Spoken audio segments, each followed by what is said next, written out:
prodhonin lopët. Ulja e çmimit me qëllim që të binin në formalizim dhe natyrisht fabrikat të fshihnin atë që ka ndodhur në harkun e kaq viteve për shkak të asaj skemës së TVSH-s.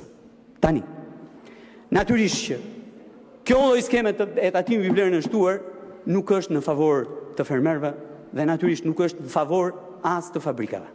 Dhe prova është shumë e qartë tani.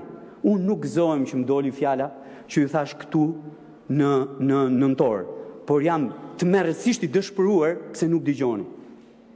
Pse nuk dëgjoni? Dhe pse nuk uleni të bëni gjë më normale në këtë vend edhe në qeveri, të bëni llogari. Janë llogari shumë të thjeshta. Kush e njeh skemën e TVSH-s e bën këto llogari për punë minutash. Po lëmë një faktin që ajo mënyrë e rimbursimit të TVSH-s nuk ka lidhje as me direktivën e Bashkimit Evropian, nuk ka lidhje as me modelin që vun, apo ku ne u referuam në Francë, si shtuaj në projekt ligj, sepse ata rimbursojnë 10% të vlerës së faturave të TVSH-s së paguar për inputet bujqësore, jo për vlerën e mallit të nxjerrë atje matan, duke lënë skemën 0 me 20 në fuqi, dhe që po i bën